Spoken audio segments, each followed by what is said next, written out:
वागीशाद्या सुमनसः सर्वार्थानामुपक्रमे यं नत्वा कृतकृत्या स्युः तं नमामि गजाननं। श्रीगुरुभ्यो नमः। वेदविज्ञानशोधसंस्थानतः प्रतिमासं शास्त्रसम्पत् आयोज्यते। अनेकेषु शास्त्रेषु इयं गोष्ठी चलति। एतावत्पर्यन्तं व्याकरणवेदान्तन्यायमीमांसाशास्त्रेषु गोष्ठ्यः सञ्जाताः। सम्प्रति गणितशास्त्रे गोष्ठी चलति। तत्र समुपस्थितेभ्यः सर्वेभ्यः अपि स्वागतं व्याहरामि। गोष्ठी इयं प्रार्थनया आरभ्यते।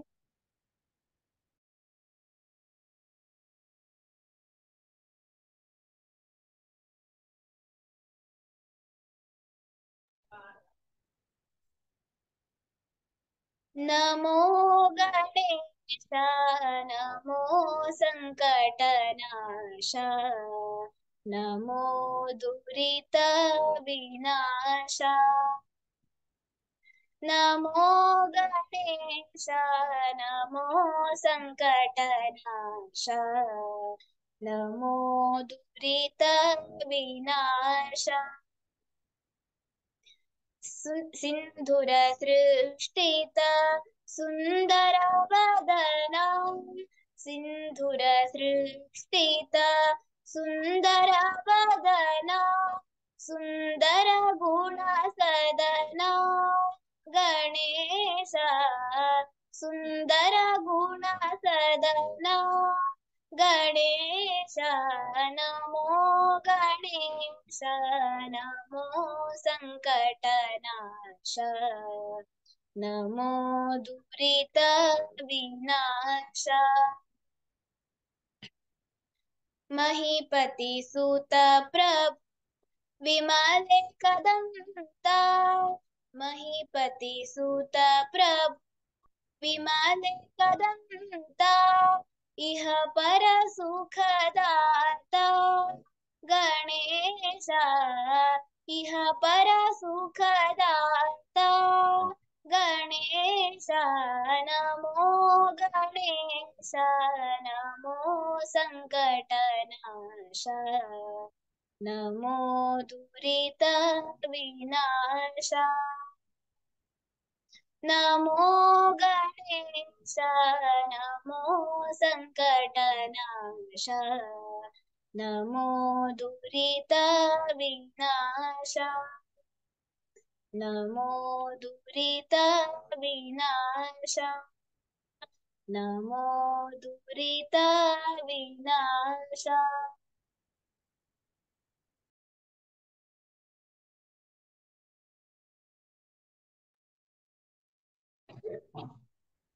अस्यां गोष्ठ्यां समुपस्थितान् ज्येष्ठान् परिचिनोमि। मान्याः रामचन्द्राचार्याः इमे वेदविज्ञानशोधसंस्थानस्य अध्यक्षाः, कर्नाटक अखिलभारतीयगुरुकुलप्रकल्पस्य संरक्षकाः, यस्व्यास योगविश्वविद्यालयस्य विश्रान्तकुलपतयः, यस्व्यासे वराहमिहिर वैदिक अड्वान्स् रिसर्च सेण्टर् अस्य निदेशकाश्च। अपरे च ज्येष्ठाः सन्ति महाबलेश्वराचार्याः। इमे वेदविज्ञानशोधसंस्थानस्य निदेशकाः, वेदविज्ञानगुरुकुलस्य प्राचार्याः, कर्नाटकगुरुकुलप्रकल्पस्य संयोजकाश्च सन्ति। अपरे च ज्येष्ठाः सन्ति तेजस् राजेन्द्र कुलकर्णी महाभागाः।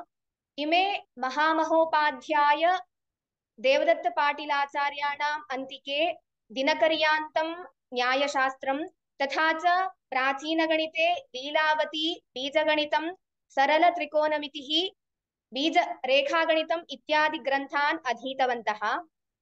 तथा च आधुनिकगणितशास्त्रे संस्कृते च BA पदवीं प्राप्तवन्तः। शृङ्गगिरिक्षेत्रे महापरीक्षां दत्त्वा गणित अलङ्कारोपाधिं प्राप्तवन्तः सन्ति। अपरा च ज्येष्ठास्ति श्रीमती मातुश्रीः। इयं मैत्रेयी गुरुकुले आदितः अपि मातुश्रीरूपेण छात्राभ्यः काव्यं संस्कृतं च उद्बोधयन्ती अस्ति।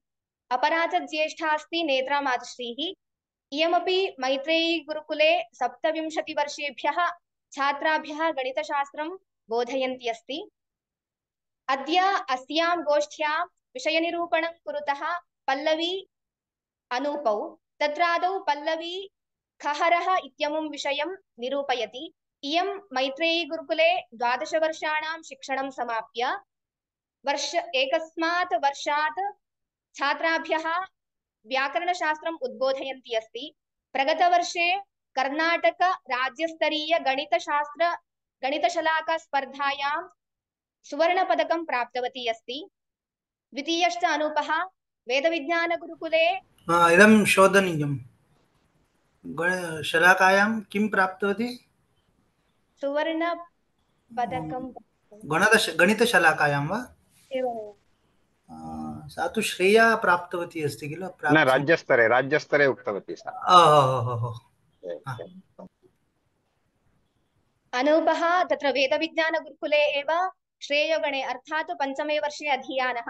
अस्मिन् वर्षे कर्णाटक राज्यस्तरीय गणितशलाक स्पर्धायां सुवर्णपदकं प्राप्तवान्। आदौ पल्लवी स्वविषयं निवेदयति। तत्र काचन सूचना वर्तते। गोष्ठ्याः मध्ये ज्येष्ठानां केवलं प्रश्नानाम् अवकाशः, अन्येषां गोष्ठ्याः अन्ते वर्तते अवकाशः। प्रणमामि तेजस्कुलकर्णी महोदयः, भवद्भ्यः गोष्ठीं प्रति हार्दं स्वागतं संस्थापक्षतः व्याहरामि। भवन्तः आगताः इति सन्तोषः। अहं प्रयागराजं गच्छन् अस्मि। यावत् शक्यं शृणोमि, नो चेत् एक्सिट् भवेयम्। विशेषेण भवद्भ्यः हार्दं स्वागतं व्याहरामि। अन्ते भवन्तः अपि आशयं प्रकटयेयुः इति निवेदनम्। अन्ये च ये च प्रश्नान् प्रष्टुम् इच्छन्ति ते उल्लिख्य रक्षन्तु। एकस्य विषयस्य उपस्थापनोत्तरं ते प्रश्नान् प्रष्टुमर्हन्ति। भवन्तः यदा कदापि मध्येपि प्रष्टुं शक्नुवन्ति। प्रणामः। आरम्भः भवितुमर्हति। प्रथमं पल्लवी वा गायति।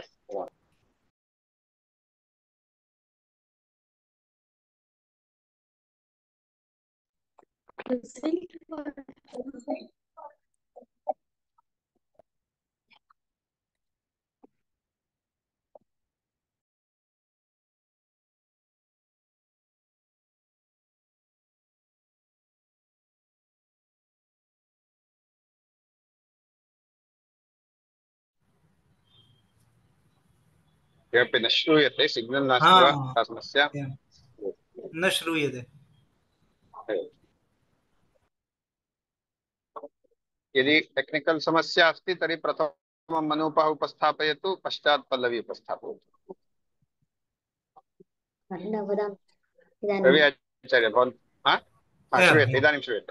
मुखं दृश्यते, सिग्नल् वीक् अस्ति चेत् निरूपयामि आचार्य। निरूपयतु, आरम्भं करोतु। यथा शिखा मयूराणां नागानां मणयो यथा तद्वद्वेदाङ्गशास्त्राणां गणितं मूर्धनि स्थितम्। श्रीगुरुभ्यो नमः।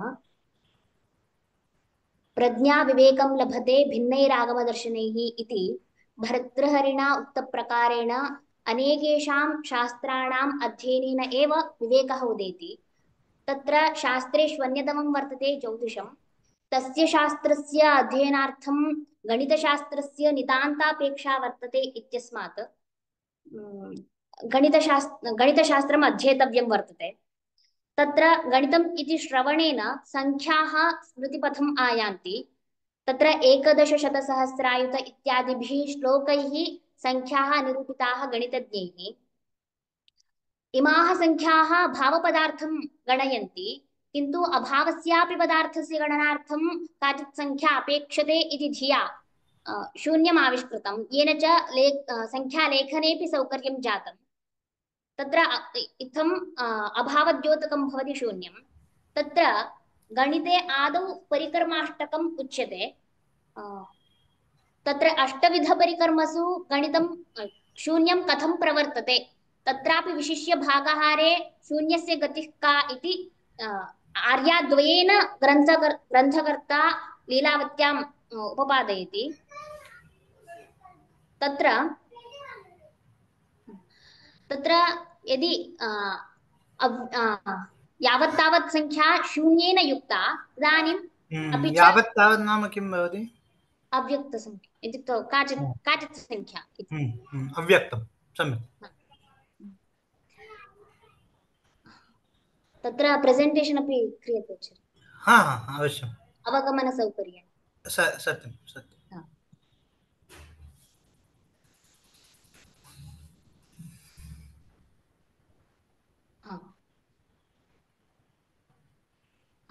तत्र यावत् तावत् संख्या यदि शून्येन युक्ता अग्रिमं दर्शनीयं। शून्येन युक्ता तर्हि तदा तथा च शून्यम् इति यावत् तावत् संख्या युक्तं तदानीं च उत्तरं क्षेपसमं भवति इत्युक्तौ सा एव संख्या आयाति इति। यदि यावत् तावत् संख्या शून्येन ऊना अस्य अवगमः कथं भवति? नाम सूत्रे क्वचित् उल्लेखः अस्ति वा तथा? किमिति? नाम यथा भवती उक्तवती किल यावत् तावत् अधिकं शून्यम् इति, तर्हि एषां नाम यावत् तावत् लभ्यते एतत् सम्यक्, परन्तु सूत्रे क्वचित् तथा उल्लेखः दृश्यते वा? नाम योगे खं क्षेपसमं। एवं योगे खं क्षेपसमं वर्गादौ खं खभाजको राशिः। तर्हि योगे खं क्षेपसमम् इत्यस्य कः अर्थः इति तात्पर्यम्। तदेव योगे यदि खं यदि योगे यदि खं युक्तं वर्तते योगे कर्तव्ये सति खं खस्य योगे कर्तव्ये क्षेपसमं आयाति इति अभिप्रायः तात्पर्यः।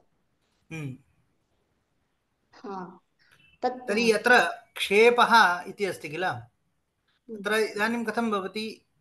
यथा लिखितमस्ति यावत् तावत् अधिकं शून्यं, तर्हि क्षेपः तु शून्यस्य अस्ति किल अत्र, यथा दर्शितरीत्या यथा अत्र लिखितमस्ति यावत् तावत् अधिकं शून्यं, तर्हि क्षेपपदेन शून्यं ग्राह्यम् उत यावत् तावत् ग्राह्यम्? प्रश्नः अवगतः वा? अत्र अवगतः, प्रश्नः अवगतः। अत्र लेखने तात्पर्यं नासीत् आचार्याणां। सम्यक् सम्यक्, परन्तु तात्पर्यं यथा लिखितमस्ति तेन अवगमः तु तथा भवति, शून्यमेव क्षेपत्वेन रूपेण गृहीतः इति भाति। क्षेपः यावत् तावत् संख्यापि स्वीकर्तुं शक्यते इति चिन्तयामि। स्वीकर्तुं शक्यते, परन्तु अनेन तु तथा बोधः न भवति इति तात्पर्यमस्ति मम। क्षेपो नाम कः इति आदौ किल क्षिप्यते, तर्हि नाम योजनं, तर्हि तर्हि शून्ये किमपि योज्यते इति अर्थः भवति किल तत्र।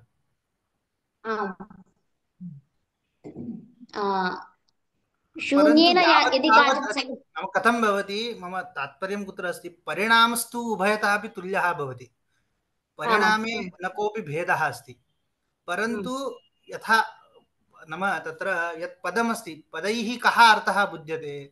तत्र पदे किमुच्यते? योगे खं क्षेपसमम् इति उक्तं किल। तर्हि योगे कर्तव्ये सति किञ्चित् अव्यक्तं वा भवतु व्यक्तं वा भवतु 5 7 यत्किञ्चित् वा भवतु, तद् यदा शून्ये योज्यते तदा तत् क्षेपसममेव भवति। शून्यस्य परिणामः कः भवति?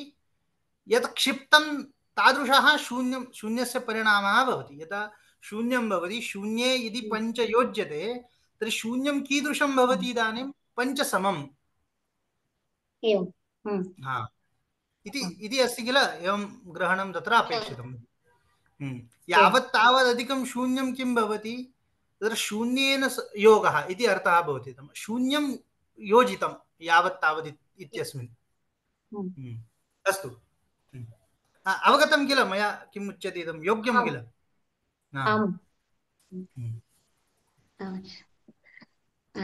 यदि यावत् तावत् संख्या शून्येन ऊना तदानीम् अपि सा एव संख्या आयाति, यावत् तावत् संख्या आयाति। यदि शून्यं सूत्रस्थ केन भागेन एषः अर्थः प्राप्तः?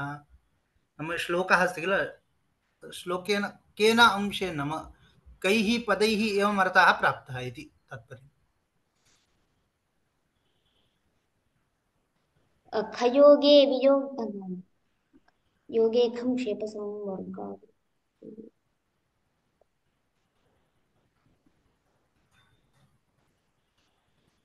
योगे यथा इत्युक्तौ कार्यं निर्वहति।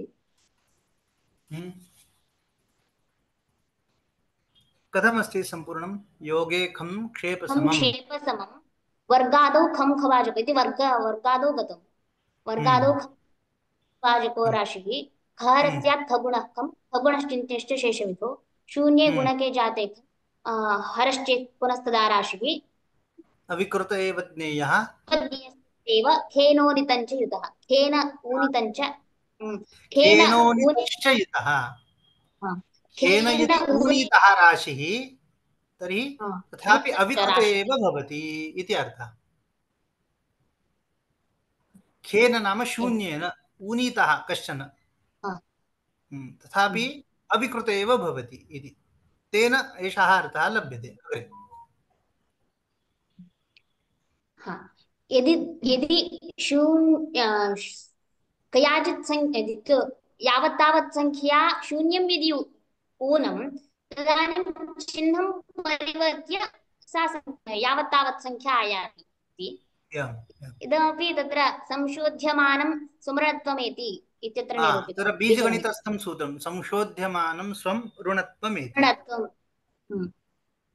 सत्वं क्षेयस्तद्व्यतिरिक्तवच्च एवं चिह्नं परिवर्त्य उत्तरमायाति। यदि शून्यं गुण्यं वा भवतु गुणकं वा भवतु उत्तरं तु शून्यं भवति। तत्केन कथम् अवगतम्? खगुणः खं खगुणः खं खगुणः खम् इत्यनेन।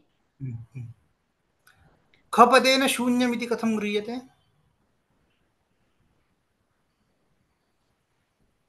खम् इत्युक्तौ आकाशः इत्यमरः वदति। खम् इत्यनेन शून्यं बुध्यते। अस्तु अस्तु अग्रे। तर्हि खगुणः खम् इति जातम्। अग्रे खगुणः खम् इत्युक्तौ तदेव शून्यं गुण्यं वा गुणकं वा लब्धिस्तु शून्यमेव इति। यदि शून्यं यावत् तावत् संख्यया भक्तं तदानीं उत्तरं शून्यमेव। इदं कथम् अवगतम्?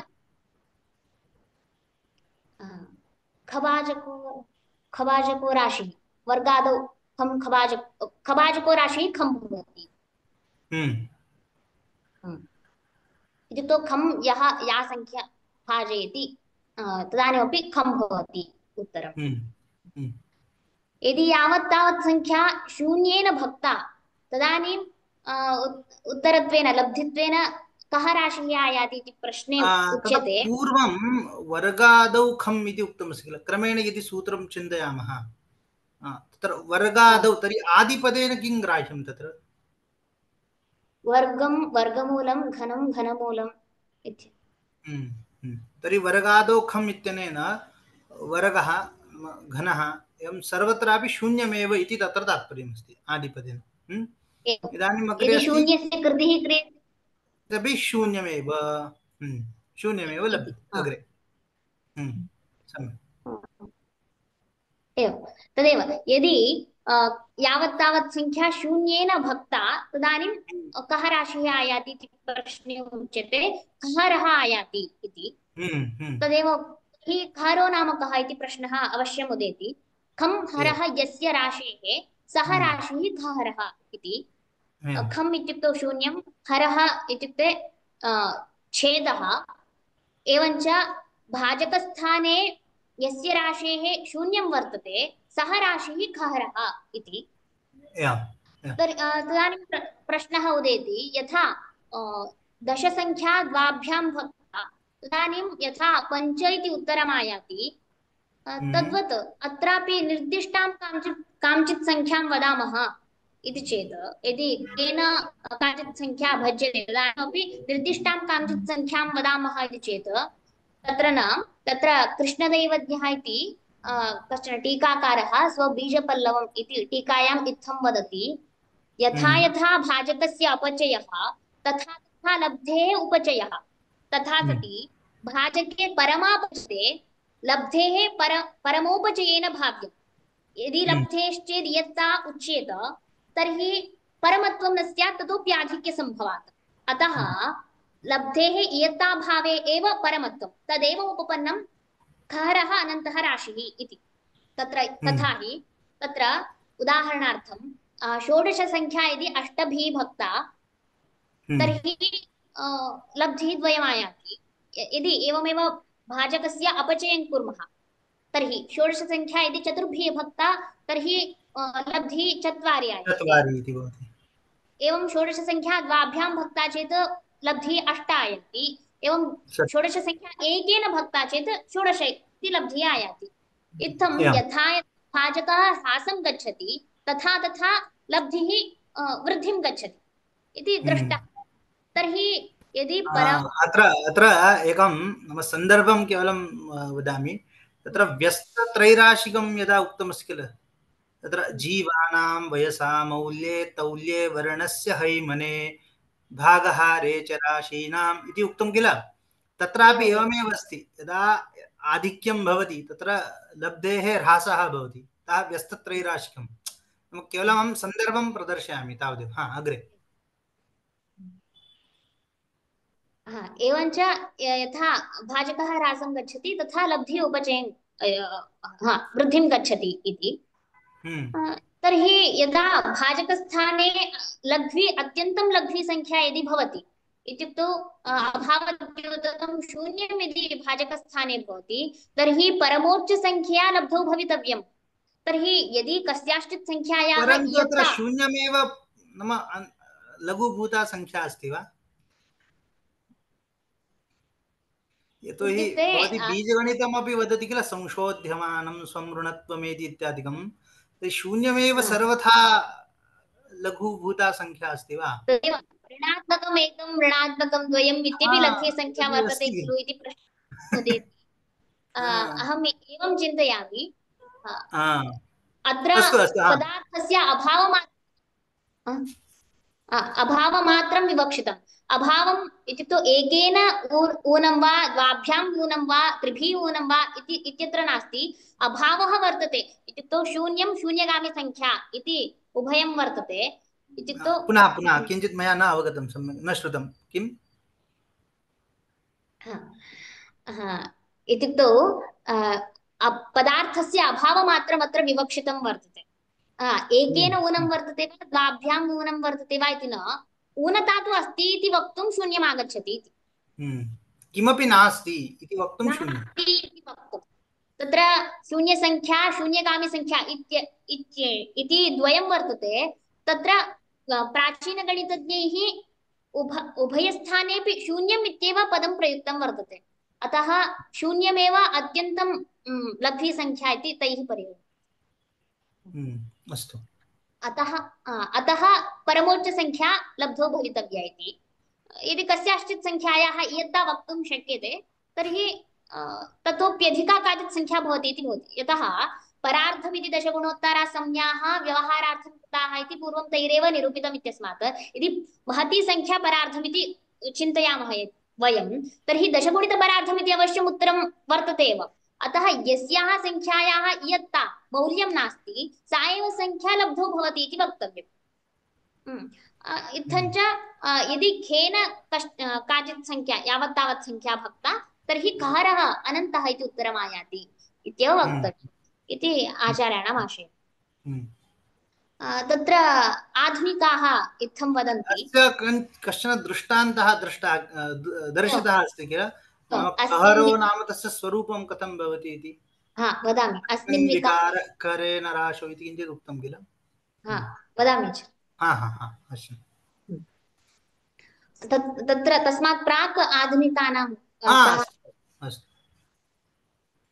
तत्र आधुनिकाः अनन्तपदार्थस्य इन्फिनिटी इति वदन्ति। यदि शून्येन पञ्चसङ्ख्या भक्ता तर्हि इन्फिनिटी इति उत्तरम् आयाति।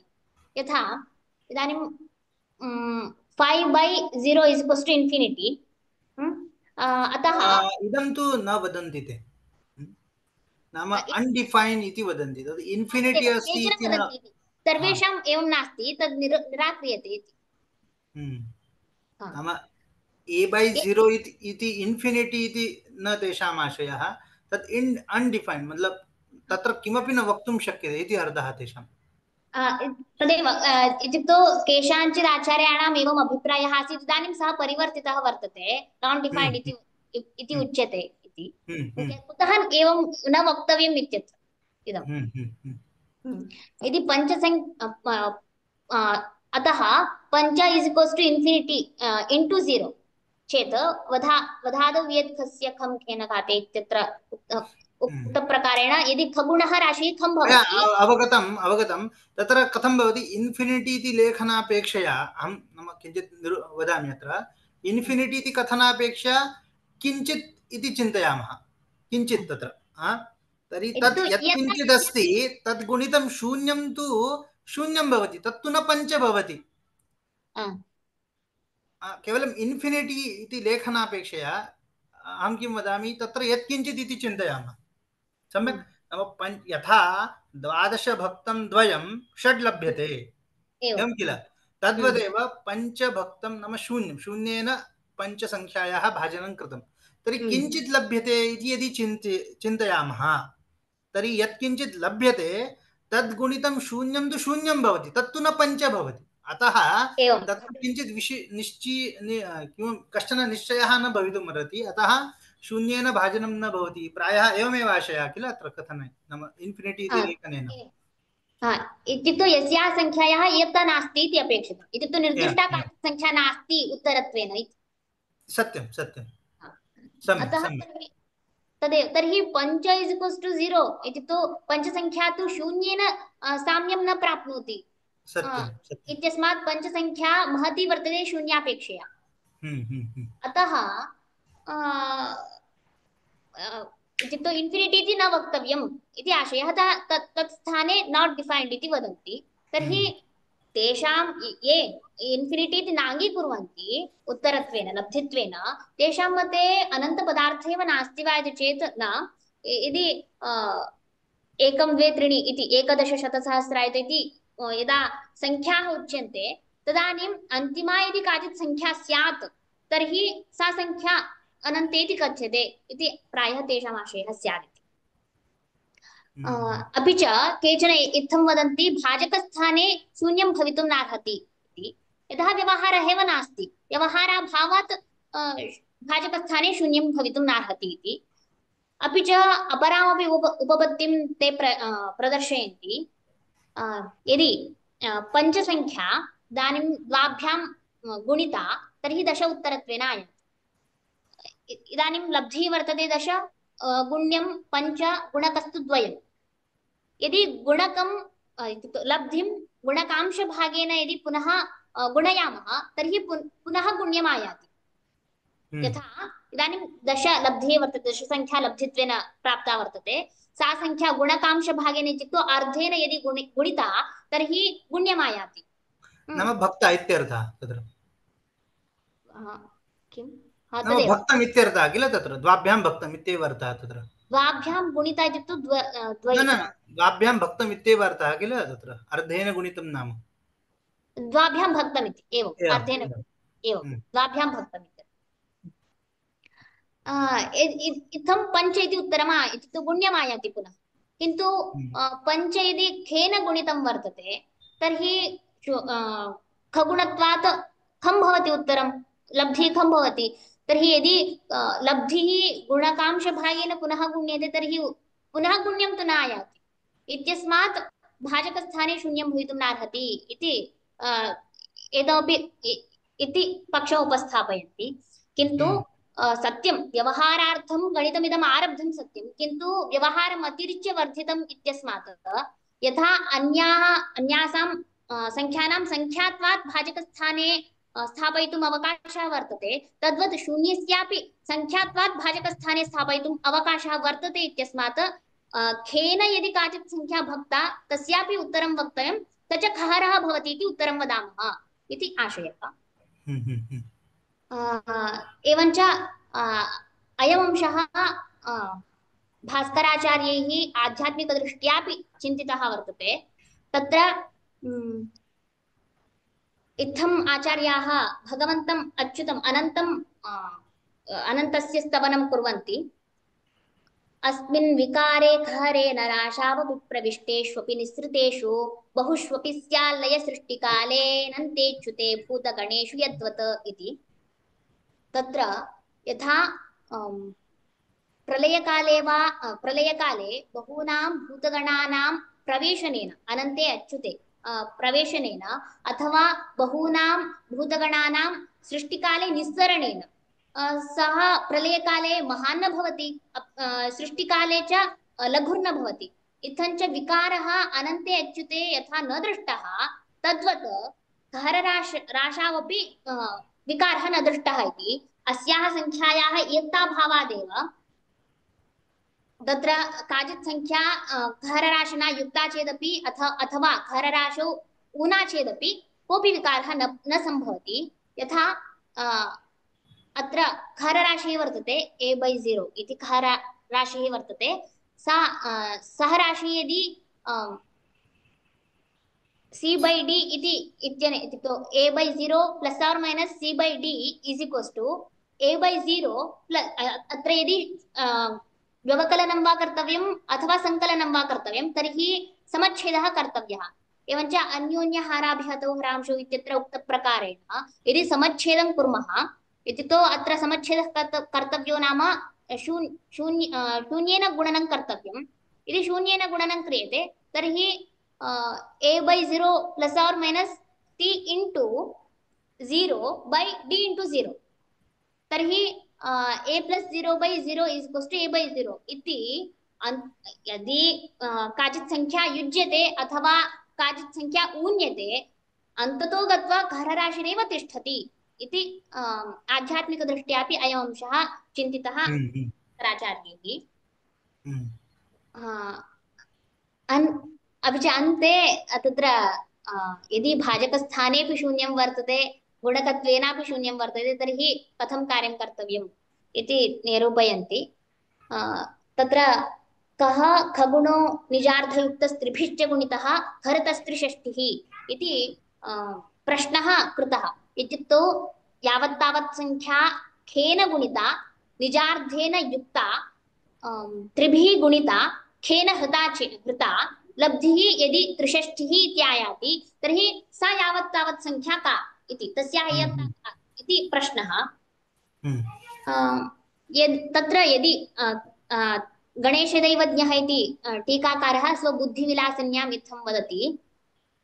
यदि राशिः खगुणः वर्तते अथवा खेन इत्युक्तौ भाजकस्थानेपि भाज्यस्थानेपि यदि शून्यं वर्तते तदानीं तत् पार्श्वे संस्थाप्य शेषविधिः यः वर्तते सः कर्तव्यः। इत्युक्तौ अत्र शून्यं विहाय अन्यत् गणितीयकार्यं यद्वर्तते तत्सर्वं यदि कुर्मः तदानीं नवगुणित अर्धम् उत्तरमाय तच्च नवगुणित अर्धं यावत्तावत् संख्या गुणितं वर्तते षष्ठिश्च लब्धित्वेन वर्तते। यदा भाज्यस्थाने उभयत्र शून्यं शिष्टं वर्तते तदानीम् उभयोः तुल्यत्वेन नाशः कर्तव्यः इति। तुल्यत्वेन नाशे कृते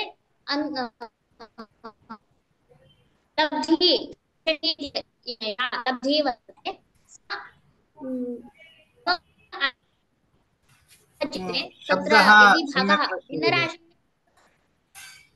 सम्यक् न श्रूयते। यदि पुनः आचार्य इदानीम् आयाति।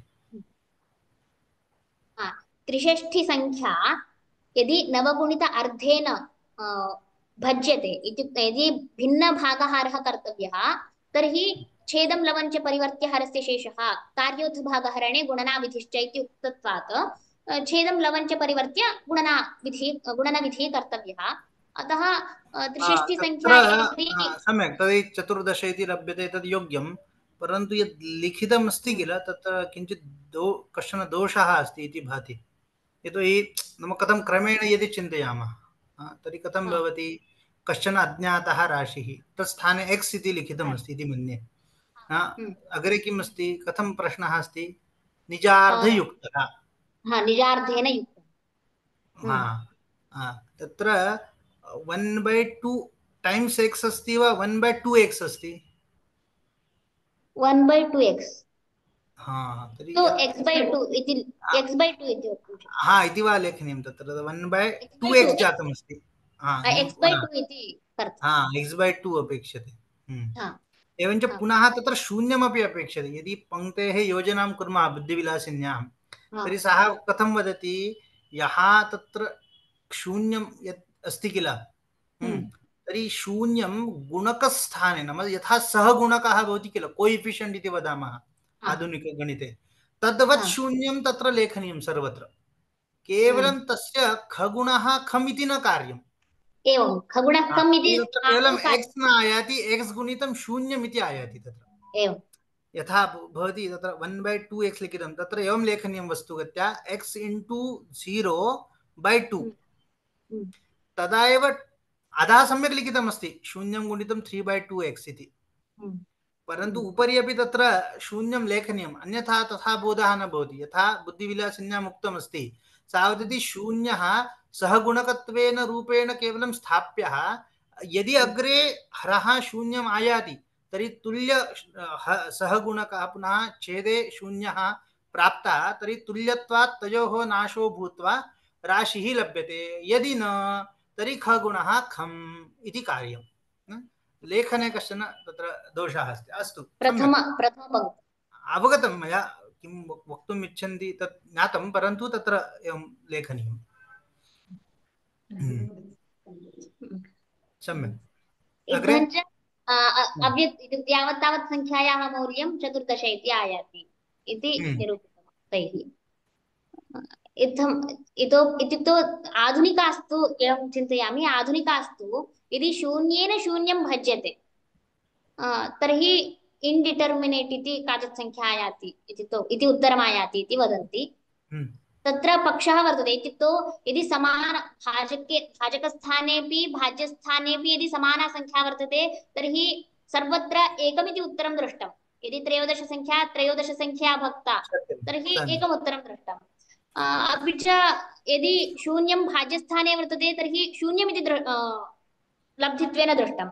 यदि भाजकस्थाने शून्यं वर्तते तर्हि खरेति उत्तरं दृष्टं। तर्हि यदि शून्यं शून्येन भक्तं तदानीम् एकमिति उत्तरं वक्तव्यं वा खरेति उत्तरं वक्तव्यं वा शून्यमिति उत्तरं वक्तव्यम् इति प्रश्नः अवश्यम् उदेति। तदानीम् आधुनिकाः डिटर्मिनेट् इति उत्तरं वदन्ति इति यथामति कारः निरूपितः इति सम्यक्। साधु।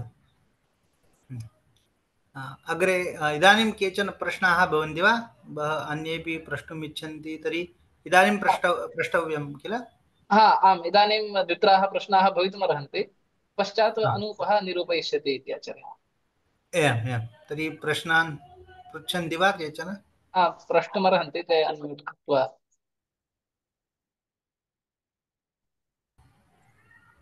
शून्यं शून्येन विभज्यते चेत् शून्यमेव अवशिष्यते खलु? तत्र त्रिविधम् उत्तरं तिष्ठति आचार्य। यदि तदेव यदि षट्सङ्ख्या षड्भिः भक्ता तर्हि सर्वत्र संख्याः इत्युक्तौ समाना संख्या यदि वर्तते भाजकस्थाने वा भाज्यस्थाने वा तर्हि एकमिति उत्तरं दृष्टं सर्वत्र शून्यं विहाय अन्यत्र। अपि च यदि शून्यं भाज्यस्थाने वर्तते तर्हि शून्यमिति उत्तरं दृष्टम्। यदि भाजकस्थाने शून्यं वर्तते तर्हि खारेति उत्तरम् अनन्तेति उत्तरं दृष्टम्। किन्तु अत्र सर्वं वक्तुं शक्यते, उत्तरम् उपस्थितम्। तर्हि उत्तरत्वेन किं वक्तव्यम् इति प्रश्नः उदेति। तत्र आधुनिकास्तु इत्थं वदन्ति निर्दिष्ट काचित् संख्या न आयाति, अनिर्दिष्टम् उत्तरं भवति। वैदेशिकाः एवं एकेन शब्देन अभिदधति खलु, तत् किं तत् पदम् उक्तम्? इन्फिनिटी। तदेव इन्फिनिटी एव, तदेव खलु। तद् सत्यमेव, अस्माकं पूर्णस्य पूर्णमादाय पूर्णमेव अवशिष्यते इति ब्रह्म इति तत्र पूर्णमदः पूर्णमिदं तत्तु अस्माकं सामञ्जस्यं भजते इति भाति। पाश्चात्यानां दृष्टिः भारतीयानां दृष्टिः उभयत्र सामञ्जस्यं घटते इति वा, अथवा तेषां दृष्टिः भिन्ना एव भवति इति वा? इन्फिनिटी इत्यस्य यत्ता यदि नास्ति तर्हि सामञ्जस्यमेव सामञ्जस्यमेव। अस्तु तदेव infinity infinite finite and infinite. अस्तु समीचीनम्। एके अन्ये सन्ति चेत् पृच्छन्तु।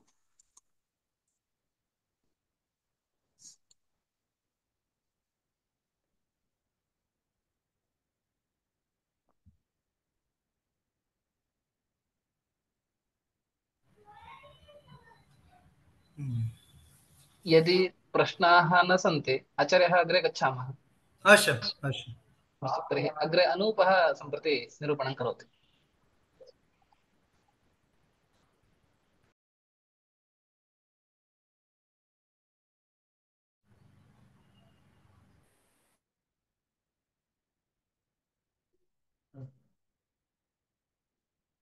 श्रीगुरुभ्यो नमः। उत्पादकं यत् प्रवदन्ति बुद्धेरधिष्ठितं सत्पुरुषेण साङ्ख्याः व्यक्तस्य कृत्स्नस्य तदेकबीजमव्यक्तमीशं गणितं च वन्दे। नमः सभायै सभापतिभ्यश्च। चक्रवालमिति भास्कराचार्याणां बीजगणिते किञ्चित् विशिष्टः विधिर्वर्तते, यस्य ग्रहगणितोपयोगी अनेकवर्णमध्यमाहरणरूपे गणितप्रक्रियायाम् उपयोगः दृष्टः वर्तते।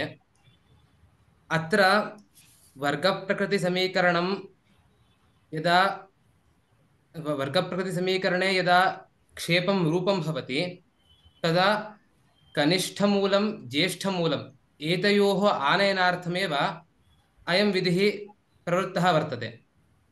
अर्थात्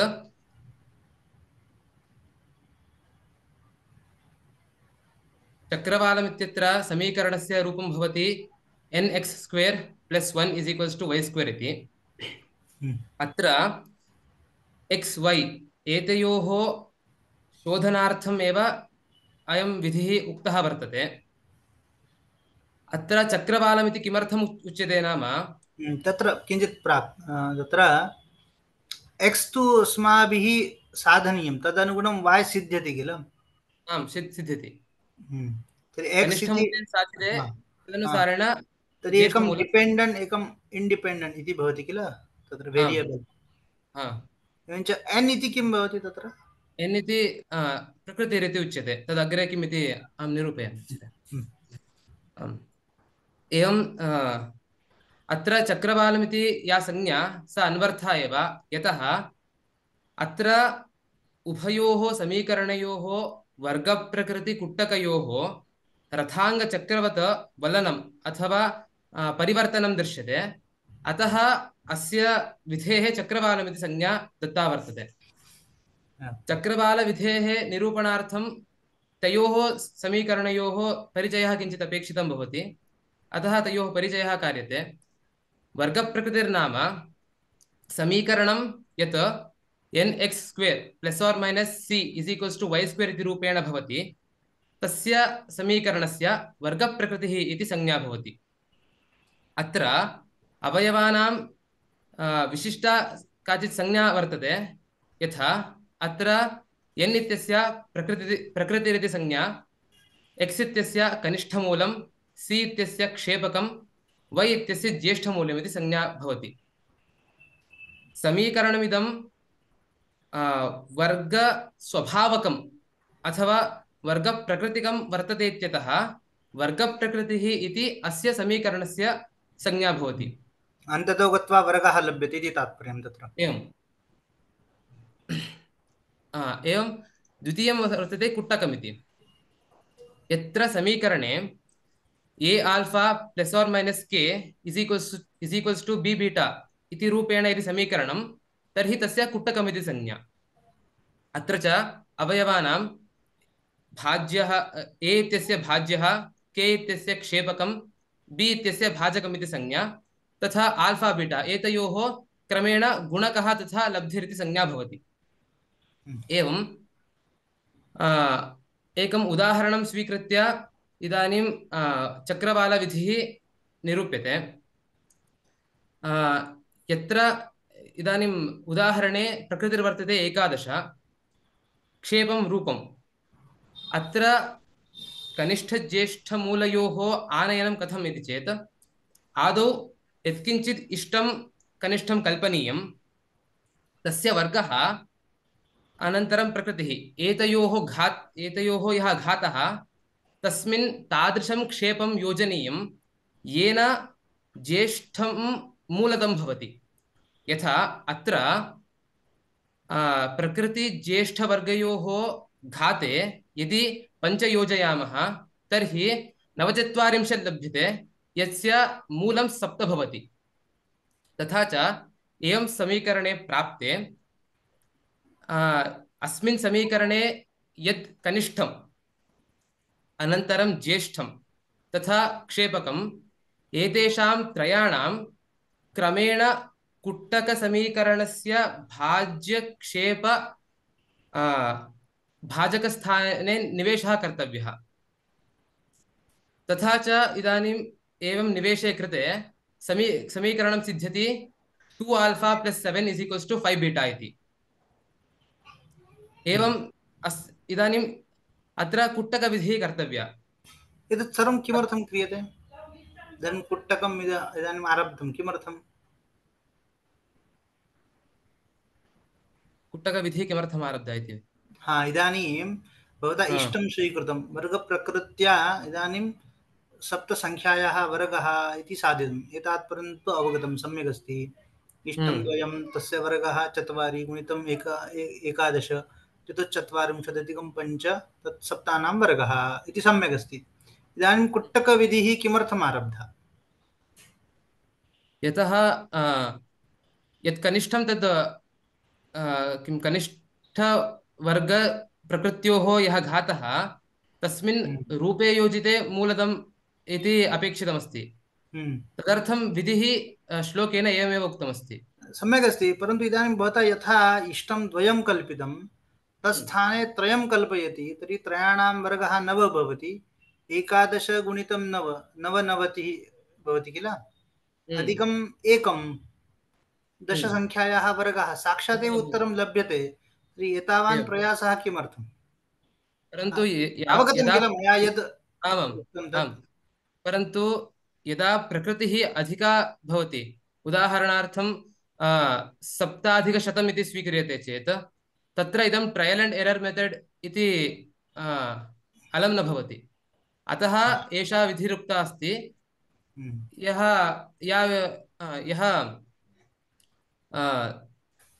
क्षेपे रूपे प्राप्ते अपि कनिष्ठज्येष्ठमूलयोः मूलं वदति। तथा च इदानीं कुट्टकसमीकरणं प्राप्तम्। अत्र कुट्टकविधिः इदानीं यत्र इदं कार्यं न करोति तदर्थम् एषः यत्नः कर्तव्यः इति तात्पर्यम्। आम्। तर्हि एतद् यदुक्तं तत् कथम् नाम कथम् इदं भवता ज्ञातं? यद् इष्टं स्वीकृतं तदेव अत्र प्रकृतिरूपेण किं तत्र भाज्य वा किं 2α इति?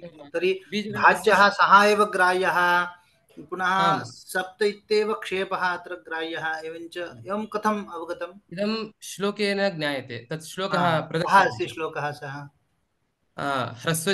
ह्रस्वज्येष्ठपदक्षेपान् भाज्यप्रक्षेपभाजकं तद् दर्शयामि। आम् आचार्य। कथम् अन्वयः कथं तत्र श्लोकस्य? श्लोकः वर्तते ह्रस्वज्येष्ठपदक्षेपान् भाज्यप्रक्षेपभाजकान् कृत्वा कल्प्यो गुणस्तत्र तथा प्रकृतितश्च्युते इति।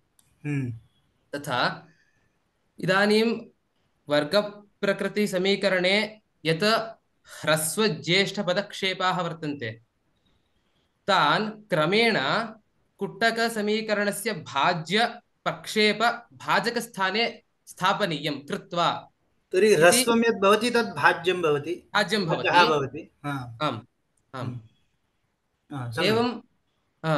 एवं कुट्टकस्य समीकरणं प्राप्तं। सत्यं। तर्हि एतावत् श्लोकस्य अन्वयः कृतः। अग्रे कुट्टकसमीकरणं स्वीकृत्य तत्र गुणकः अनन्तरं लब्धिः प्राप्तव्या भवति।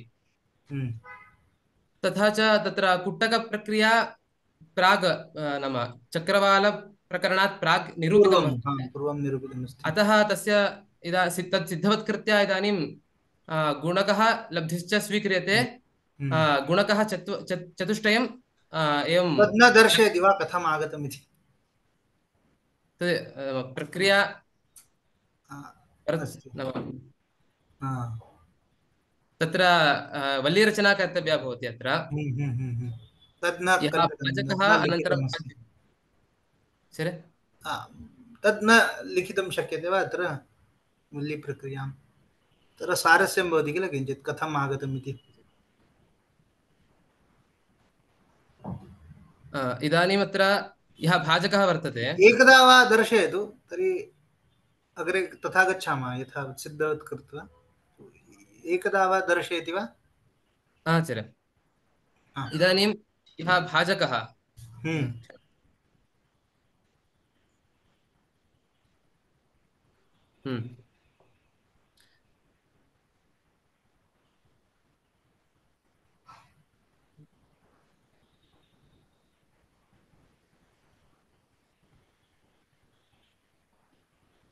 आचार्य, इदानीम् अत्र भाजकः अनन्तरं भाज्यः, एतयोः भागाहारः कर्तव्यः।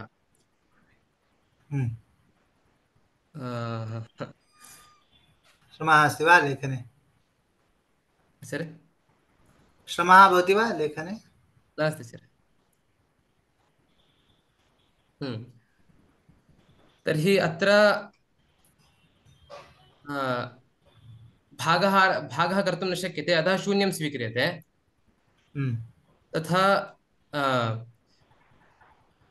शेषः द्वयं भवति। परन्तु एकं पृच्छामि अत्र, आचार्य, एतत् समीकरणं समीचीनम् अस्ति इति कथम् अवगन्तुं शक्यते? वा सर्वदा उत्तरम् आयाति एव? कुट्टकसमीकरणं वा? कुट्टकसमीकरणं मया यथा भाज्यरूपेण यत्किञ्चित् गृहीतं, क्षेपरूपेण यत्किञ्चित् गृहीतम्, एवञ्च तत्र हररूपेण यत्किञ्चित् गृहीतं, तर्हि सर्वदा तत्र उत्तरं भवति वा? आं भवति। सर्वदा भवति वा? नाम किं भाजकः भवति, परन्तु सर्वदा किं भिन्नाङ्कम् अभिन्नाङ्कमेव भवति इति वक्तुं न शक्यते। पुट्टकप्रक्रिया एव अभिन्नं साधयितुम् अस्ति किल? आम्।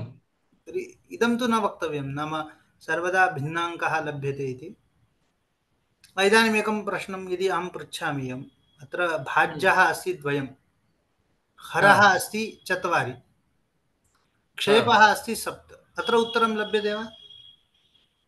लभ्यते। तर्हि तदेव साधयित्वा दर्शयतु। तत्र पुस्तिकायां कृत्वा अपि उत्तरं वदति चेत् चलति। प्रश्नः अवगतः किल? अवगतः आचार्य।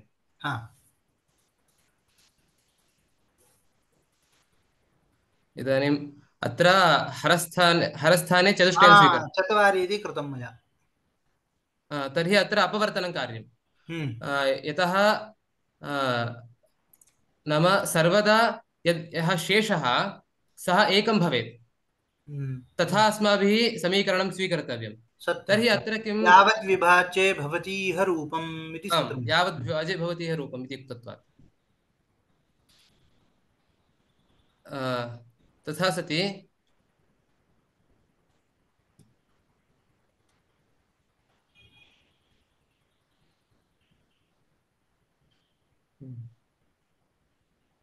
इदं भाज्यं भवति 1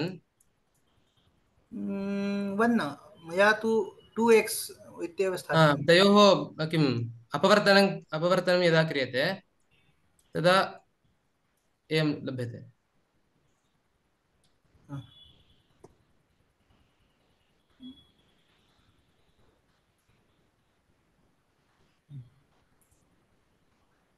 एवं लभ्यते। अस्य यदि लिख्यते चेत् अस्य उत्तरं भवति वा? आं भवति। तर्हि येन छिन्नौ भाज्यहारौ न तेन क्षेपः इति यत् कथनमस्ति, तस्य कथं चिन्तनं? तदर्थम् अग्रे प्रक्रिया अपि उक्ता अस्ति। नास्ति न सामान्यतः येन छिन्नौ भाज्यहारौ न तेन क्षेपः क्षेपश्चेत् दुष्टम् उद्दिष्टमेव इति उक्तम्। श्रमः भवति किल। आम् तत् प्रथमं तथा उक्तम्। अतः भवता तथा तत्र न वक्तव्यं, यत्किञ्चित् भवति चेत् न। यत्र भाज्यहार एतयोः अपवर्तनं भवति, परन्तु तेन अंकेन यदि क्षेपस्य अपवर्तनं न भवति तर्हि एषः प्रश्नः न समीचीनः इति अत्र चिन्तनं कर्तव्यम्। अवगतं वा अहं किं पृष्टवान्, किञ्च तत्र चिन्तनम् आवश्यकम् इति? एवं आचार्य। इदानीं वदतु, इदमेव वदतु, तदर्थमेव पृष्टं मया। यथा कथञ्चिदपि भवति चेत् अपि चलति वा? अस्तु, इदानीम् अल्फा इति 4 अस्ति, बीटा इति 3 अस्ति इति अहम् अङ्गीकृत्य अग्रे अत्र गुणकः चतुष्टयं प्राप्तं, लब्धिः 3 इति प्राप्तम्। एवं गुणकलब्ध्योः प्राप्ते उक्तं किं कुट्टकसमीकरणस्य कुट्टकसमीकरणे कृते गुणः तत्र कल्प्यः इति उक्तम्।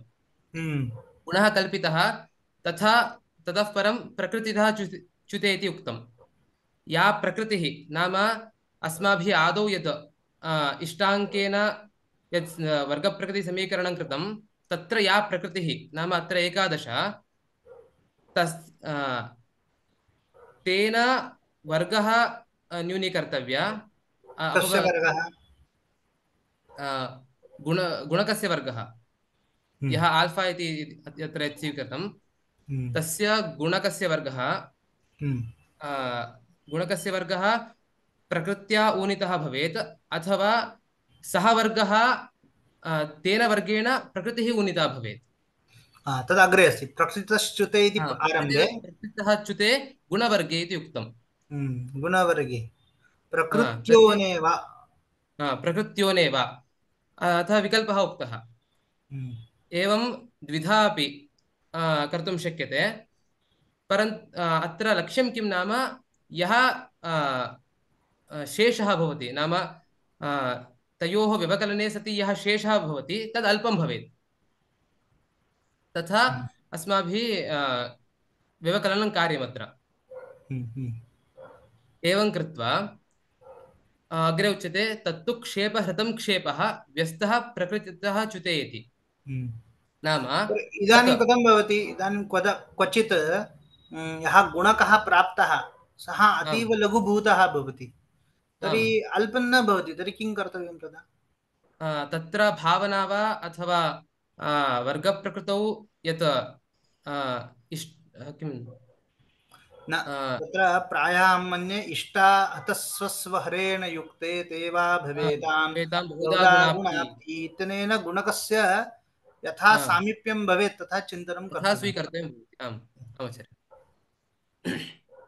एवं सति यः यद् व्यवकलनस्य फलं प्राप्तं तस्य तर्हि इदानीं यत् पञ्च प्राप्तं तथा ऋणपञ्च प्राप्तं, किं सम्यक् अस्ति? अत्र अल्पं तु किं भवति, किम् अत्र ग्राह्यं, पञ्च वा ऋणपञ्च? अत्र पञ्चग्राह्यं। किमर्थं? यतः तस्य अग्रे वर्गः इत्यादिकं क्रियते अतः। अपि च किम् इदं तु न वक्तव्यं गणितज्ञैः, तत्र सम्यक्तया वक्तव्यं किमर्थं ग्राह्यं पञ्च इति, तत्र सूत्रमादाय चिन्तयन्तु सम्यक्। नाम अल्पं शेषं यथा स्यात् वा तत् किञ्चित् सर्वम् अस्ति किल। अस्तु अग्रे। पञ्च इति गृहीतं भवता उक्तम् इति। तर्हि तत्तु क्षेपहृतम् इति उक्तं। नाम क्षेपेन यदा अस्य भागाकारः क्रियते तर्हि अग्रिमवर्गप्रकृतिसमीकरणस्य अयं क्षेपः भवति। क्षेपहृतं क्षेपः इति अस्ति किल, कथं तत्र चिन्तनं? तत्र यद् पूर्वं स्वीकृतं वर्गप्रकृतिसमीकरणं, तत्र यः क्षेपः पञ्च इति, तत् क्षेपहृतं सः क्षेपः,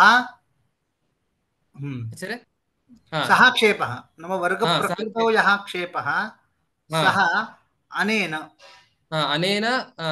यः वियोगफलमस्ति तेन हृतं भवेत् नाम भागाकारः कर्तव्यः सा भागाकारे कृते या लब्धिः सा क्षेपः भवति अग्रिम वर्गप्रकृतिसमीकरणस्य यदा तु अन्यथा स्वीक्रियते नाम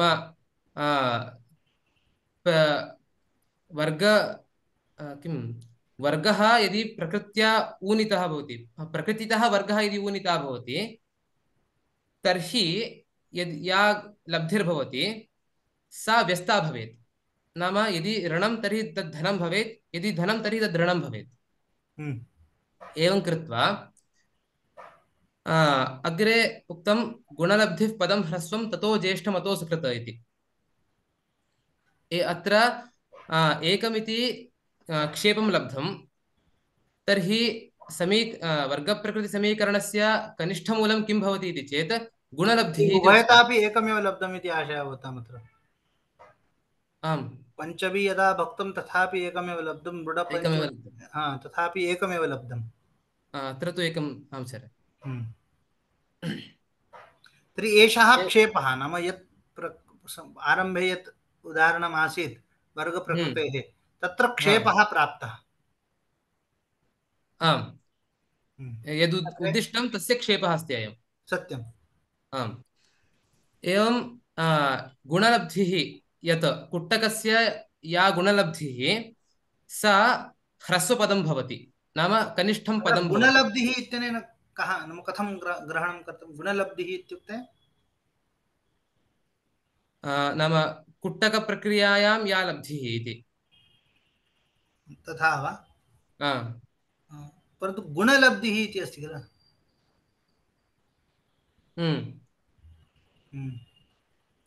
गुणलब्धिः इत्युक्ते गुणकः लब्धिः एवं वा गुणकस्य लब्धिः वा किं तत्र किं विवक्षितमस्ति नाम कुट्टकप्रक्रियायां गुणकस्य हरेण भक्ते या लब्धिः सा गुणलब्धिः नाम तत्र एवं भवेत् किल यथा अत्र लब्धि कुट्टकगणितं किञ्चित् दर्शयति वा पुरातनम् अत्र गुणकः कः अस्ति चत्वारि तत् सम्बन्धी या लब्धि इति अत्र गुणलब्धिः किमर्थम् अहं तथा पृच्छामि इष्टाहतस्वस्वहरेण युक्ते ते वा भवेदां बहुधा गुणाप्ति इति उक्तं किल तर्हि कदाचित् एषः चत्वारि यः गुणकः प्राप्तः सः अत्र कार्यं न कुर्यात् तर्हि इष्टाहतस्वस्वहरेण युक्ते इत्यनेन तत्र तस्य वर्धनं क्रियते वा तथा यथा तत्र प्रकृतितः समीपे सः भवेत् तस्य वर्गः एवं किल अतः तत्सम्बन्धी लब्धिः या भवति सापि भिन्ना भवति किल इष्टाहतस्वस्वहरेण इत्यनेन अतः तत्र गुणलब्धिः इत्युक्ते यः गुणकः स्वीक्रियते नाम साक्षात् प्राप्तो वा इष्टाहतस्वस्वहरेण युक्ते इत्यनेन वा प्राप्तः गुणकः तत्सम्बन्धी लब्धिः इति तत्र गुणलब्धिः इति अत्र विशिष्य अवगन्तव्यम् अग्रे तथा सति यः गुणलब्धिः प्राप्ता कुट्टके अतः एव भवता अत्र त्रयं ग्राह्यं यतोहि चतुःसङ्ख्यामादाय गणितं साधितम् अतः तत्सम्बन्धी त्रयमासीत् अत एव त्रयम् अत्र गृहीतम् गुणकसम्बन्धी अयं लब्धिरित्यतः अयं स्पष्टं किल लब्धिः मया यत् उच्यते स्पष्टमाचार्य एवं एषा लब्धिः एव कनिष्ठं मूलं भवति किं समीकरणस्य वर्गप्रकृतिसमीकरणस्य एवं प्राप्ते ततो ज्येष्ठमिति उक्तं नाम अस्मात् किं क्षेप कनिष्ठमूलाभ्यां ज्येष्ठं ज्ञातव्यमिति तथा सति अत्र कनिष्ठमस्ति 3 तद्वर्गः 9 तस्य प्रकृत्योः घातः भवति 99 तस्मिन् यदा रूपं योज्यते तदा भवति किं 100 नाम दशानां वर्गः सः भवति तथा सति यदिष्टम् अभीष्टम् आसीत् 11 प्रकृतौ क्षेपे रूपे प्राप्ते ज्येष्ठकनिष्ठयोः मूलं यद् ज्ञातव्यमासीत् तद् ज्ञातं। यदि एवं कृते अपि न ज्ञातं चेत् अग्रे उच्यते अतः असकृत् त्यक्त्वा पूर्वपदक्षेपान् चक्रवालमिदं जगुः इति। असकृत् नाम यत् इदानीं यत् समीकरणं प्राप्तं तस्मिन् पुनः कुट्टकसमीकरणं इत्यर्थः असकृत्। पुनः यावत्पर्यन्तं इदं न लभ्यते किं कनिष्ठमूलं रूपे क्षेपे न लभ्यते तावत्पर्यन्तम् एषा प्रक्रिया कर्तव्या इति उच्यते। तस्यैव चक्रवालम् इति संज्ञा। अत्र एकं प्रश्नं पृच्छामि, किञ्चित् पृष्टं नयतु। अत्र भवता इदं साधितं किल, नाम कनिष्ठं साधितं, सम्यक् अस्ति। ज्येष्ठं च त्रयमिति प्राप्तमस्ति। क्षेपस्तु प्रागेव साधितः 5/5 इत्यनेन 5 विभक्तम् इत्यनेन एकमिति क्षेपः इदानीं साधितः। तर्हि आहत्य भवता कनिष्ठम् अपि ज्ञातमस्ति, ज्येष्ठम् अपि ज्ञातमस्ति, क्षेपश्च ज्ञातः अस्ति। तर्हि इदानीं ज्येष्ठम् अत्र ज्ञातम् इदानीं किल, इदानीं ज्ञातं किल प्राक्, भवता अल्फा त्रयमिति गृहीतं किल, तत् सम्बन्धी गुणलब्धिः इत्यनेन त्रयमपि प्राप्तं, तदेव ज्येष्ठमिति वदन्ति किल। तर्हि अत्र त्रयाणां वर्गः पुनः 11 गुणितः तत्र च एकं युक्तं तच्च 100 भवति, तस्य च मूलं सम्पाद्य भवता 10 इति प्राप्तं। तदपेक्षया कश्चन सुलभः उपायः अस्ति वा इदानीं? इदानीं तु अङ्कानां न्यूनत्वम् अस्ति, अतः तु कर्तुं शक्यते, परन्तु क्वचित् अग्रे एवं लभ्यते तर्हि शक्यं भवति वा तथा? अन्यः अपि कश्चन उपायः अस्ति वा? एतादृशसमीकरणे ज्येष्ठकनिष्ठयोः आनयनार्थं वा? न न न, इदानीं तु भवता ज्येष्ठमपि ज्ञातमस्ति, एवं किल, कनिष्ठं च ज्ञातमस्ति एकमिति। न न, किं क्षम्यतां, सी इति किमस्ति? क्षेपः। क्षेपः ज्ञातः, एवञ्च कनिष्ठं च ज्ञातं।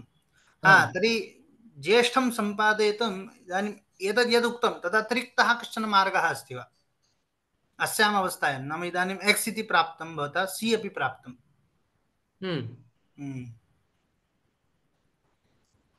ज्येष्ठं ज्ञातुम् अन्या प्रक्रिया काचित् नास्ति, तथा ततो ज्येष्ठमिति। तत्र तात्पर्यं मम इदमासीत्, भावनामादाय इदं साधयितुं शक्यते वा इति। यतोहि ज्येष्ठ इति ज्ञातमस्ति, क्षेपश्च भवता एकमिति कल्पितमस्ति किल। कनिष्ठं न ज्ञायते, कनिष्ठं त्रयम् आगतं, ज्येष्ठं न ज्ञायते इति, अतः अस्तु सम्यक् अवगतम्। अग्रे एवं चक्रवालं वर्तते। अत्र कश्चन विशेषः किं नाम यत् आधुनिकानामपि एतादृशसमीकरणस्य समीकरणे यत् एक्स् एण्ड् वै वेल्यू प्राप्तुं ते अपि यत्नं कुर्वन्ति। तत्र एतादृशसमीकरणस्य ते पेल्स् इक्वेशन् इति संज्ञाम् यच्छन्ति, परन्तु तेषां तत्र प्रक्रिया इति काचित् विशिष्टा नास्ति। ते तत्र ट्रयल् एण्ड् एरर् मेथड् द्वारा एव कनिष्ठज्येष्ठयोः आनयनं कर्तव्यम् इत्येव वदन्ति।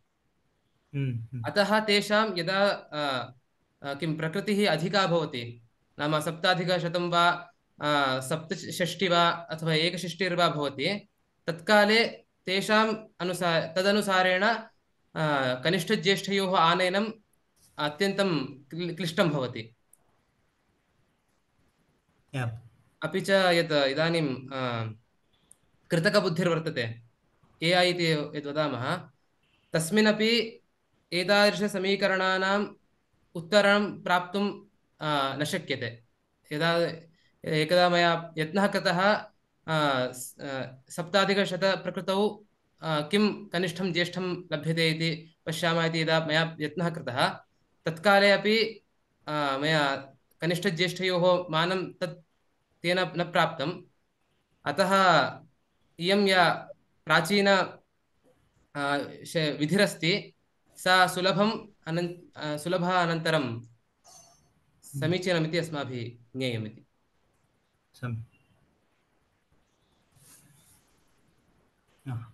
प्रश्नाः सन्ति चेत्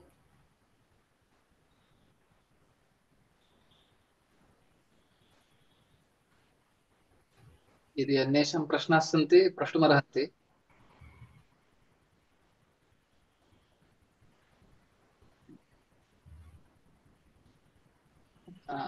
आचार्य अग्रे सरामः। अवश्यं। भवन्तः आगताः अस्यां गोष्ठ्याम् इति अस्माकं भाग्यम् आचार्य। धन्यवादः। यद्यपि गुरुकुले अध्ययनक्रमे गणितशास्त्रं नास्ति, तथापि केचन छात्राः स्व आसक्त्या गणितशास्त्रस्य अभ्यासं कुर्वन्तः सन्ति। अतः अस्माकं प्रस्तुतिः अतीव शास्त्रीया न स्यात्। महान् प्रमोदः। वयं तत्र कार्ये अग्रे सरन्तः स्मः। अवश्यम् अवश्यम्। एनां गोष्ठीम् उद्दिश्य आचार्यः भवताम् आशयं वदन्तु इति निवेदयामि।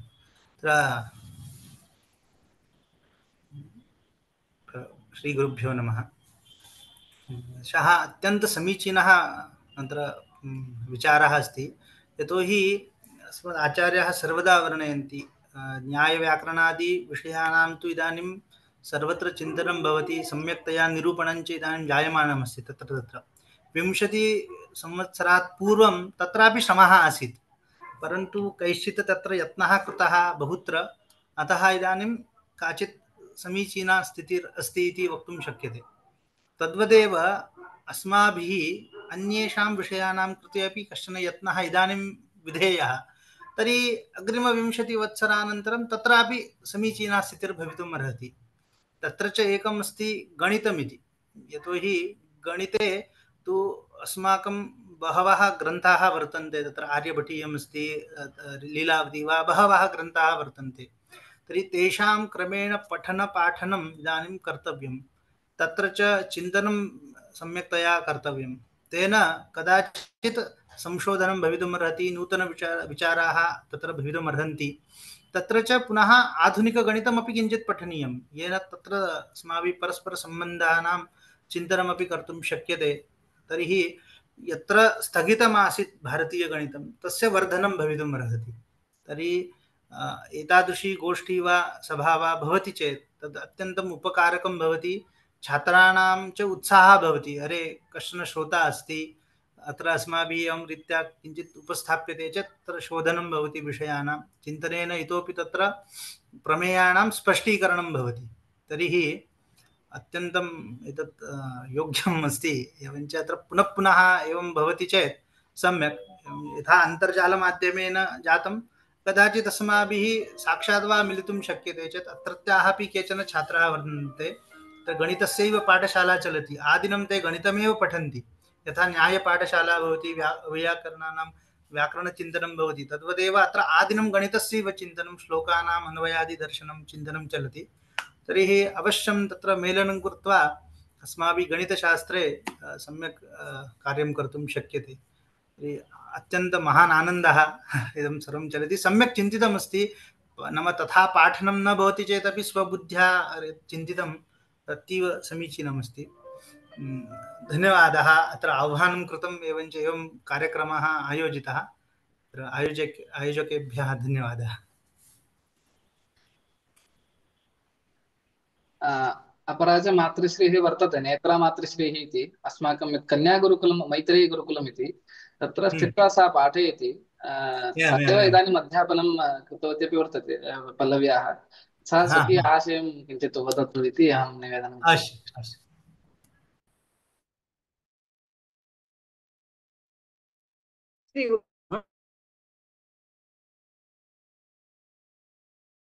एतद् विषयं सम्यक् आसीत्, निरूपणमपि सम्यक् कृतवन्तः द्वौपि।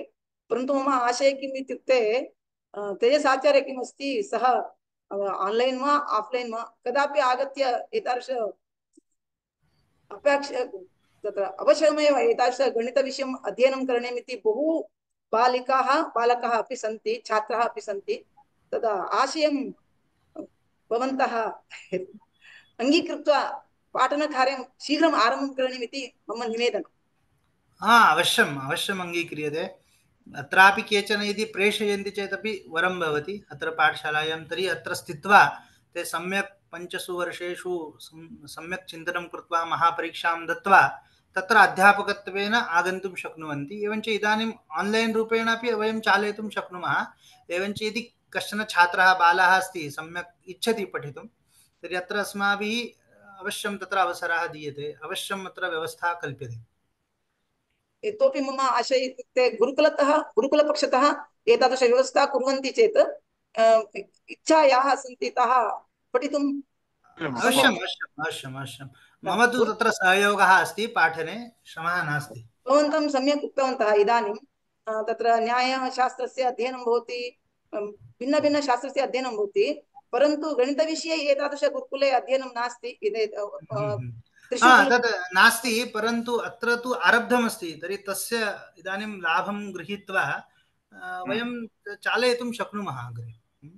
नाम अत्र आन्लैन् रूपेण अपि शक्यते, एवञ्च यदि साक्षात् छात्रः अत्र आगमिष्यति तर्हि इतोपि तत्र दार्ढ्यं भवति। आन्लैन् मध्ये पुनः श्रमः भवति कश्चन, तदपेक्षया अत्र आगमनं यदि कस्यचित् भवति अवश्यं कर्तुं शक्यते। प्रत्यक्षं ज्योतिषं प्रत्यक्षं गणितम् एवमेवम् आचार्य। अतः प्रत्यक्षशिक्षणमेव भारतीयपन्थाः। महान् सन्तोषः। एवम् आचार्य। नमस्ते।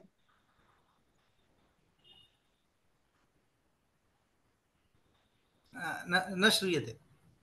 आचार्यानपि निवेदयामः, आचार्यः भवताम् आशयं वदन्तु इति। अहं नितान्तं परितुष्टोऽस्मि। अस्माकं भगिन्याः पल्लव्याः अस्माकं परमसुहृदः मैसूरस्थस्य अनूपस्य निरूपणपद्धतिं ज्ञात्वा सन्तुष्टोऽस्मि। पद्धतिम् अहं केवलं गृहीतवान्, विषयांशे ममापि परिपूर्णज्ञानं नास्ति। तथापि अहं गणितं वेदान्तशास्त्रपूरकत्वेन भावयामि। अतः प्रश्नाः कैश्चित् पृष्टाः, इतोपि अधिकाः प्रश्नाः भवन्ति चेत् समीचीनं। गुरुकुलं गणितगुरुकुलं नानाशास्त्रगुरुकुलं भवेत्। इतः परं यथा अस्माकं तपस्विनी सा नेत्रावती भगिनी, तस्याः आशयः मया श्रुतः, उत्तममिदम्। अपि च मम आश्चर्यं जातं, गुरुकुलीये छात्राः पल्लवी वा अथवा अनूपो वा, तेषां बहुकालः वेदशास्त्राध्ययने अपि व्यतीतो भवति। तत् कुर्वन्तः अपि ते गणितसूत्राणि तथा गृहीतवन्तः। अतः तेषां ये गुरुस्थानीयाः आन्लैन् द्वारा वा प्रत्यक्षतः वा पाठितवन्तः, ते विशेषेण अभिनन्दनीयाः। तेभ्यो महद्भ्यो नमः। इत्येव मम आशयः। अन्ये च अस्माकं छात्राः चरणः अस्ति। अहम् इदानीं तस्य नगरमेव गच्छन् अस्मि। अर्थात् तस्य नगरं चळ्केरे गच्छन्तः स्मः। इदानीं चळ्केरे मध्ये जनसेवा छात्राः व्यवस्थां कृतवन्तः। श्वः तत्र मीटिङ्ग् अस्ति। गमनमार्गे मार्गोपि सुकरः अस्ति, अतः अहं श्रोतुम् आनुकूल्यं प्राप्तवान्। ममापि विशेषेण तत्र आसक्तिः जाता। एवमेव अभिवर्धताम् इयं ज्ञानयात्रा एवमेव प्रवर्ततां। गुरुकुले दक्षिणामूर्ते प्रसादात् अस्माकम् आत्मीयाः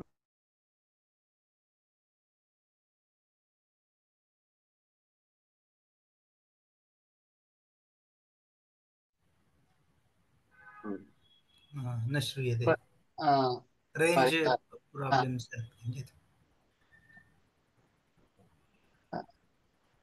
वयं सभायाम् अग्रे गच्छामः। अन्तिमघट्टे स्मः। आचार्याः भवन्तः अस्माकम् आह्वानम् अङ्गीकृत्य आत्मसात् करोमि इति चिन्तयामि। अस्तु, शुभमस्तु सर्वजगतां।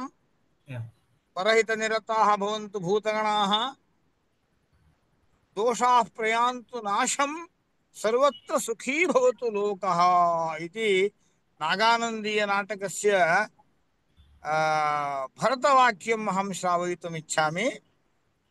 विद्वद्वरेभ्यः तेजस्कुलकर्णी महोदयेभ्यः तु अभिनन्दनम् इति पदेन अभिनन्दनं समर्पयितुम् अहं न इच्छामि।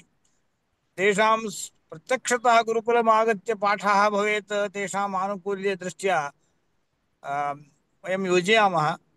अवश्यम् अवश्यम् आचार्य। अतः सर्वे महद्भ्यो नमः, सर्वेभ्यो महद्भ्यो नमः। शुभमस्तु सर्वजगताम्। धन्यवादाः आचार्याः। कुलकर्णिवर्याः भवन्तः आगताः अस्माकम् आह्वानम् अङ्गीकृत्य इति अस्माकं भाग्यं। तत्रापि गोष्ठ्यां छात्रान् परीक्षितवन्तः इत्येव वयं भावयामः। न केवलं गौरव उपस्थितिः इति, परीक्षणं भवद्भिः कृतमिति वयं सर्वे सन्तुष्टाः। अग्रे पाठनदृष्ट्या भवतां सहयोगम् इच्छामः वयं। तद्योजनामपि भवति, कदाचिदपि भवन्तः वदन्ति चेत् सन्नद्धो भवामि अहं पाठयितुम्। वयमपि योजनां कृत्वा सम्पर्कं करिष्यामः।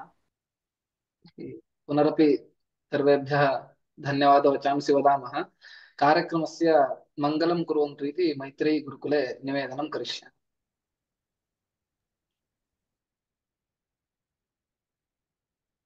शान्तिमन्त्रेण गोष्ठीयं समाप्तिमेति। ॐ सर्वे भवन्तु सुखिनः, सर्वे सन्तु निरामयाः, सर्वे भद्राणि पश्यन्तु, मा कश्चित् दुःखभाग् भवेत्। ॐ शान्तिः शान्तिः शान्तिः।